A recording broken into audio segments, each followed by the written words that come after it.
السلام علیکم ورحمۃ اللہ وبرکاتہ۔ سیدنا کریم صلی اللہ تعالی علیہ وآلہ وسلم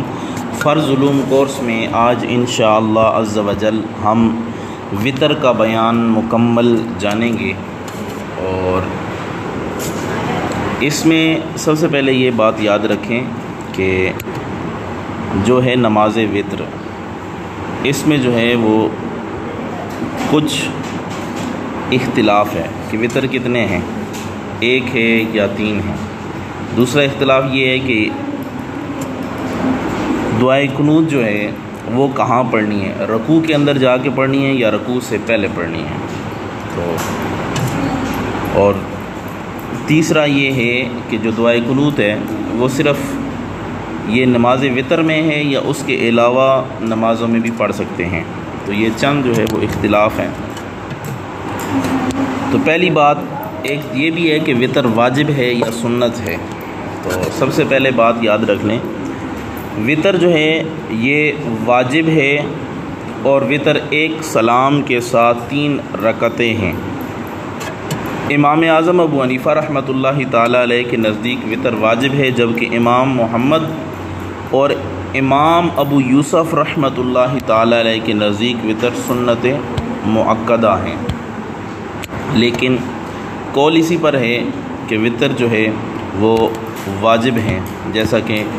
امام اعظم ابو حنیفہ رحمۃ اللہ تعالی علیہ کا قول ہے۔ اس کے بعد اگلا یہ مسئلہ ہے کہ وطر ایک سلام کے ساتھ جو ہے وہ 3 رکعتیں ہیں۔ حضرت عائشہ صدیقہ طیبہ طاہرہ سلام اللہ علیہا سے روایت ہے کہ نبی پاک صلی اللہ تعالی علیہ وآلہ وسلم وطر 3 رکعات پڑھتے تھے اور سلام نہ پھیرتے تھے مگر آخر میں۔ تو اس کی انشاءاللہ جو دلائل ہیں وہ آخر میں احادیث کی صورت میں ذکر کیے جائیں گے۔ اس کے بعد والا مسئلہ ہے کہ وطر کی ہر رکعت میں سورہ فاتحہ اور سورت تلاوت کرے، کوئی اور سورت، یعنی سورہ فاتحہ کے بعد کوئی اور سورت ملانی ہے۔ تو وطر کی پہلی رکعت میں سبح اسم ربک الاعلی، اور دوسری میں قل یا ایھا الکافرون، اور تیسری میں قل ھو اللہ احد بھی پڑھ سکتے ہیں۔ اور بزرگوں سے یہ منقول ہے کہ اگر کوئی آدمی وطر کی نماز میں پہلی رکعت میں سورہ نصر یعنی اذا جاء نصر اللہ، دوسری میں سورہ لہب یعنی تبت یدا ابی لہب، اور تیسری میں سورہ اخلاص پڑھے تو اس کے دانتوں میں درد نہیں ہوتا۔ اس کے بعد وطر کی 2 رکعتوں میں قعدہ کرے اور صرف تشہد پڑھے، یعنی دوسری رکعت میں جو قعدہ کرے گا بیٹھے گا تو پھر تشہد بھی پڑھے گا، اور تشہد مکمل پڑھنے کے بعد جو ہے، تشہد مکمل یہ ہوتا ہے کہ درود ابراہیمی سے پہلے عبدہ و رسولہ تک پڑھ کے کھڑا ہو جائے۔ تیسری رکعت کے لیے کھڑا ہو تو ثنا نہ پڑھے، اب ثنا سبحانک اللہم نہیں پڑھنا، اور جب تیسری رکعت میں سورت کی تلاوت کر لے تو ہاتھوں کو اٹھا کر کانوں کے برابر کرے، پھر تکبیر کہے، کانوں کے برابر کر کے اللہ اکبر کہے اور پھر ہاتھ باندھ لے۔ اب غیر مقلدین اعتراض کرتے ہیں کہ آپ ہر نماز میں رفع یدین نہیں کرتے مگر وطروں میں کرتے ہیں، تو اس کا جواب یہ سماعت فرما لیں کہ یہاں رفع یدین دعائے قنوت کی سنت ہے۔ جو آپ رفع یدین کرتے ہو اس کو تو آپ نماز یا رکوع کی سنت قرار دیتے ہو، جو کہ باطل ہے۔ سنت یہ ہے کہ پوری نماز میں ایک دفعہ رفع یدین شروع میں ہوتا ہے، اس کے علاوہ نہیں ہوتا۔ لیکن یہاں بھی یہ جو رفع یدین ہے یعنی ہاتھوں کو بلند کرنا ہے، یہ دعائے قنوت کے لیے علیحدہ سنت ہے۔ اس کے بعد سارا سال رکوع میں جانے سے پہلے قیام کی حالت میں ہی قنوت پڑھے، یعنی ایسا نہیں ہے کہ چند دن پڑھے جو ہے وہ رکوع میں پڑھے یا رکوع سے پہلے پڑھے یا رکوع میں پڑھے یا رکوع کے بعد، ایسا نہیں ہے، بلکہ رکوع سے پہلے جو قیام ہوتا ہے اسی میں ہی ہے دعائے قنوت پڑھی جائے گی۔ اور وطر کے علاوہ قنوت نہ پڑھے، یعنی وطر کی نماز کی تیسری رکعت میں رکوع سے پہلے دعائے قنوت پڑھے، اور ہمیشہ پڑھنا سنت ہے۔ اور فجر کی فرض کی دوسری رکعت میں بعد رکوع قنوت نازلہ پڑھنا یہ سخت مکروہ اور خلاف سنت ہے۔ بخاری و مسلم میں ہے حضور علیہ الصلوۃ نے صرف ایک بار قنوت نازلہ پڑھی جبکہ 70 صحابہ کو شہید کر دیا تھا۔ تو آپ صلی اللہ علیہ وسلم ایک ماہ کی قید سے معلوم ہوا کہ حضور علیہ الصلوۃ والسلام کا یہ فعل ہمیشہ کے لیے نہیں تھا اور بعد میں منسوخ ہو گیا۔ یہ بھی یاد رکھنا چاہیے اگر حادثہ عظیمہ واقع ہو تو فجر میں پڑھ سکتا ہے، اور ظاہر یہ ہے کہ رکوع سے پہلے ہی پڑھے۔ قنوت کا مطلب ہے دعا ہے، اور دعائے قنوت اس طرح کہے آپ کے سامنے اب ہم جو ہے وہ دعائے قنوت پڑھتے ہیں اور اس کا ترجمہ جو ہے وہ آپ کے سامنے کر دیتے ہیں۔ بسم اللہ الرحمن الرحیم۔ اللہم انا نستعینک، اے اللہ ہم تجھ سے مدد طلب کرتے ہیں، ونستغفرک اور تجھ سے ہدایت طلب کرتے ہیں، ونؤمن بک اور تیری طرف اور تجھ پر ایمان لاتے ہیں، ونتوکل علیک اور تجھ پر بھروسہ کرتے ہیں، تجھ پر توکل کرتے ہیں، ونثنی علیک الخیر اور تیری بہت اچھی تعریف کرتے ہیں یا ہر بلائی کے ساتھ تیری ثنا کرتے ہیں، ونشکرک اور تیرا شکریہ ادا کرتے ہیں، ولا نکفرک اور تیری ناشکری نہیں کرتے، ونخلع ونترک من یفجرک اور جو تیری نافرمانی کرے ہم اس سے جدا ہوتے ہیں اور اس شخص کو چھوڑ دیتے ہیں۔ اللہم ایاک نعبد، اے اللہ ہم تیری ہی عبادت کرتے ہیں، ولک نصلی اور تیرے لیے نماز پڑھتے ہیں، ونسجد اور تجھے ہی سجدہ کرتے ہیں، والیک نسعی اور تیری طرف ہی دوڑتے ہیں، ونحفد اور تیری طرف سعی کرتے ہیں، ونرجو رحمتک اور تیری رحمت کے امیدوار ہیں، ونخشی عذابک اور تیرے عذاب سے ڈرتے ہیں، ان عذابک بالکفار ملحق بے شک تیرا عذاب کافروں کو ملنے والا ہے۔ اس کے بعد نبی اکرم صلی اللہ علیہ وسلم پہ درود پاک بھی پڑھ سکتے ہیں، یوں کر لیں صلی اللہ علی سید النبی وآلہ وسلم یا صلی اللہ علیہ وآلہ وسلم، یوں بھی پڑھ لیں اگر پڑھنا چاہیں، نہ بھی پڑھیں تب بھی بہتر ہے۔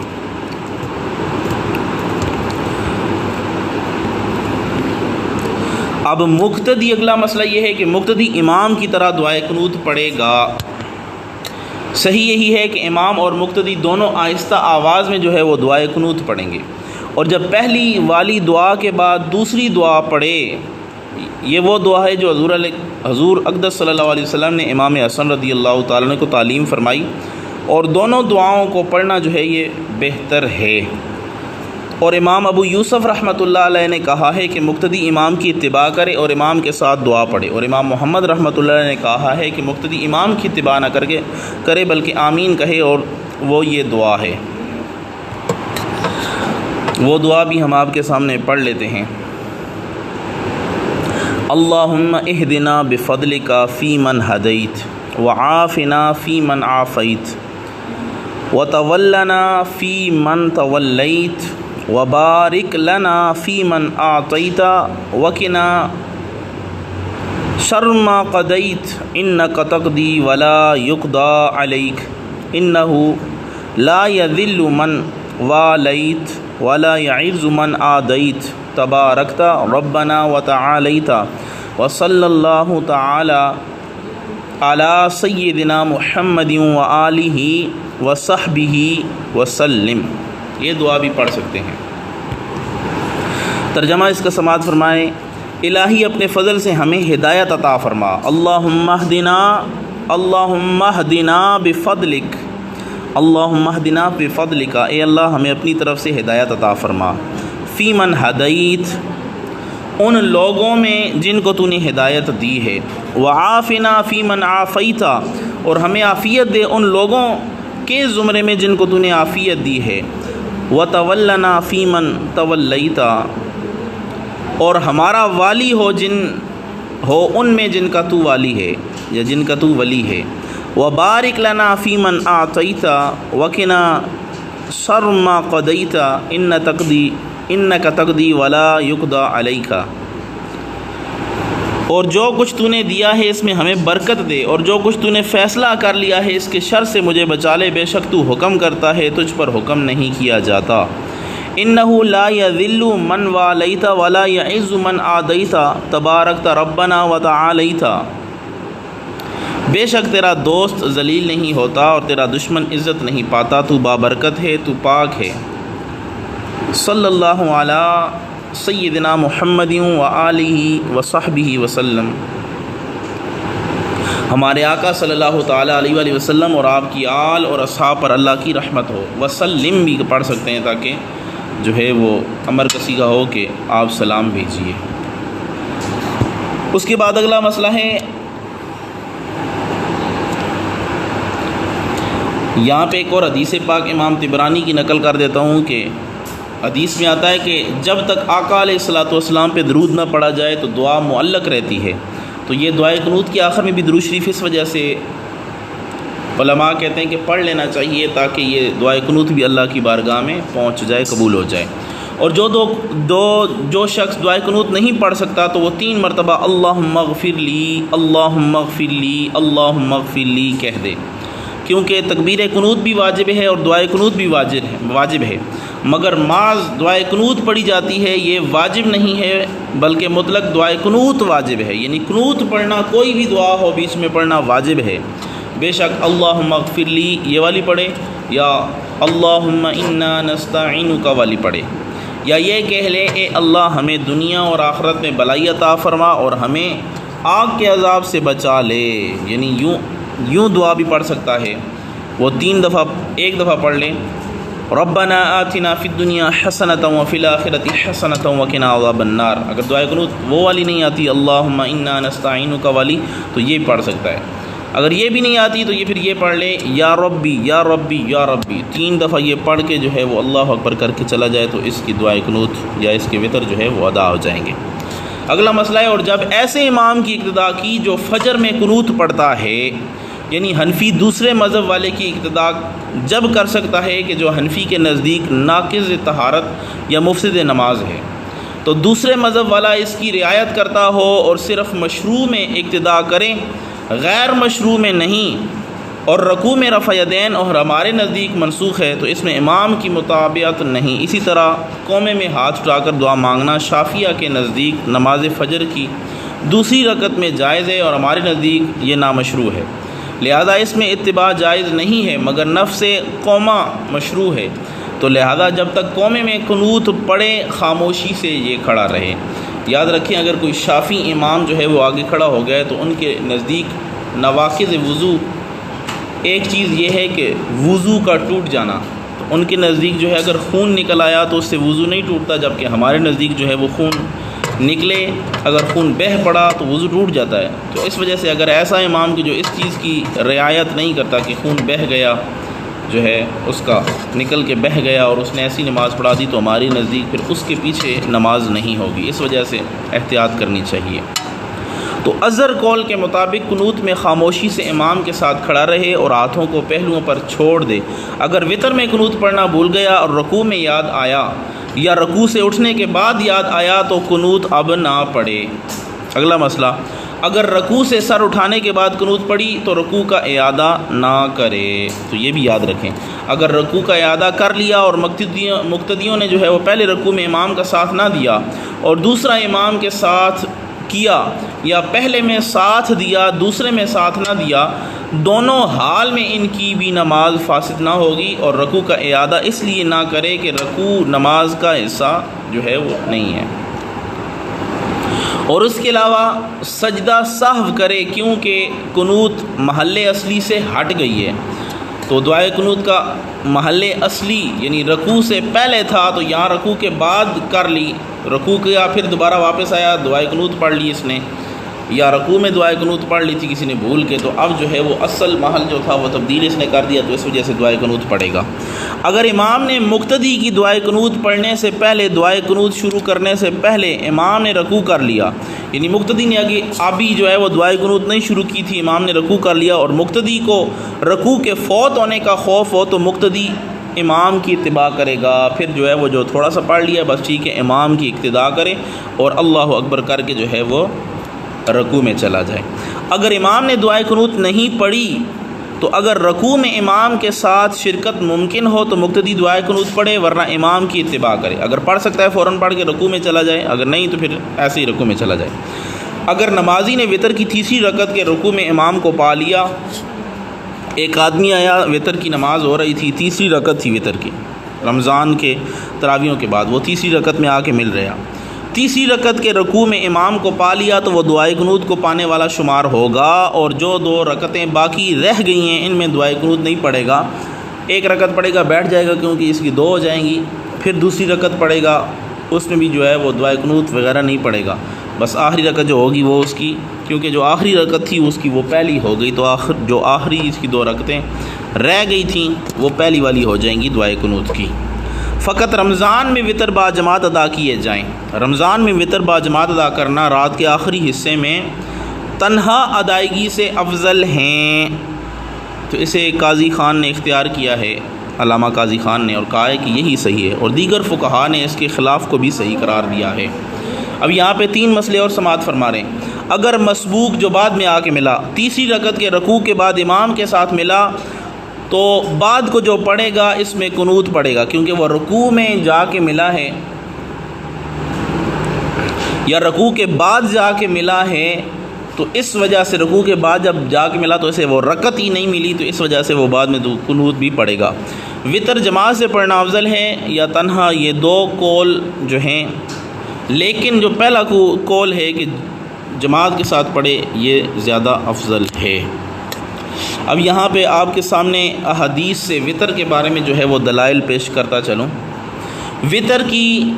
2 رکعتوں کے بعد قعدہ ہے، اس کی حدیث یہ ہے، ان عائشہ تھا حدثتہ ان رسول اللہ صلی اللہ علیہ وسلم کان لا یسلم فی رکعتی الوتر، کہ رسول اکرم صلی اللہ علیہ وسلم وطر کی 2 رکعتوں کے بعد سلام نہیں پھیرتے تھے، یعنی 3 وطر جو ہے وہ ایک سلام کے ساتھ پڑھتے تھے۔ تو یہ جو ہے وہ نسائی شریف کی، سیاستہ کی جو نسائی کتاب ہے نسائی شریف، اس میں ہے، اور حدیث کا نمبر ہے 1699۔ تو نبی کریم صلی اللہ علیہ وسلم وطر کی 3 رکعتیں پڑھ کر سلام پھیرتے تھے، یعنی 2 رکعت کے بعد قعدہ اول بھی کرتے، کیونکہ روایت میں وطر کی 2 رکعتوں کے بعد سلام پھیرنے کی نفی کی گئی، اور قعدہ اول کی نفی نہیں، تو سلام ہمیشہ قعدہ کرنے کے بعد ہی پھیرا جاتا ہے، تو وطر کی 2 رکعت کے بعد اگر قعدہ نہ کرے تو سلام پھیرنے کی نفی کا کیا مقصد ہو جاتا، یہ جو ہے تو یاد رکھیں 2 رکعتوں کے بعد حضور علیہ الصلوۃ والسلام قعدہ کرتے اور سلام نہ پھیرتے تھے، اور تیسری رکعت میں جا کے جو ہے وہ قعدے کے بعد جو ہے پھر سلام پھیرتے تھے۔ ایک اور حدیث سماعت فرمائیں، دعائے قنوت آخری رکوع سے پہلے ہے۔ ان ابی بن کعب ان رسول اللہ صلی اللہ علیہ وسلم کان یوتر ب3 رکعات، حضرت ابی بن کعب رضی اللہ تعالیٰ عنہ فرماتے ہیں رسول اکرم صلی اللہ علیہ وسلم وطر 3 رکعت پڑھتے تھے۔ کان یقرأ فی الاولی بسبح اسم ربک الاعلی، آپ جو ہے وہ پہلی صورت جو وطر کی پہلی رکعت تھی اس میں سبح اسم ربک الاعلی، سبح اسم ربک الاعلی یہ والی صورت پڑھتے تھے، اور دوسری میں وفی الثانیۃ بقل یا ایھا الکافرون، قل یا ایھا الکافرون پڑھتے تھے، وفی الثالثۃ بقل ھو اللہ احد، اور تیسری میں قل ھو اللہ احد پڑھتے تھے۔ یعنی وطر میں جو ہے وہ حضور علیہ الصلوۃ والسلام پہلی رکعت میں سبح اسم ربک الاعلی، دوسری میں قل یا ایھا الکافرون، اور تیسری میں سورہ اخلاص پڑھتے تھے۔ وَيَقْنُتُ قَبْلَ الرُّكُوعِ، یہ الفاظ ہیں کہ حضور علیہ الصلوۃ والسلام رکوع سے پہلے قنوت پڑھتے تھے، دعائے قنوت۔ فَإِذَا فَرَغَ قَالَ عِنْدَ فَرَاغِهِ، اور جب حضور علیہ الصلوۃ والسلام رکوع پڑھ لیتے تو فارغ ہونے کے بعد سبحان المالک القدوس 3 مرات یطیل فی آخرہن، تو حضور علیہ الصلوۃ والسلام سبحان المالک القدوس، سبحان المالک القدوس، سبحان المالک القدوس یوں پڑھا کرتے تھے، اور قدوس میں جو دال ہے اس کو کھینچ کے پڑھتے، یعنی ایسے سبحان المالک القدوس۔ تو ان احادیث سے ہمیں یہ فائدہ ہوا کہ معلوم ہوا کہ 3 رکعت نماز وطر نبی کریم صلی اللہ علیہ وسلم کی سنت ہے۔ 3 رکعت وطر 2 قعدوں اور 1 سلام کے ساتھ پڑھنا ثابت ہے، اور وطر میں دعائے قنوت بھی رکوع سے پہلے پڑھنا ہی معمول ہے۔ تو یہ احادیث تھیں جو آپ کے سامنے جو ہے وہ ذکر کی، دعائے قنوت کا باب بھی جو ہے وہ مکمل ہوا۔ السلام علیکم ورحمۃ اللہ وبرکاتہ۔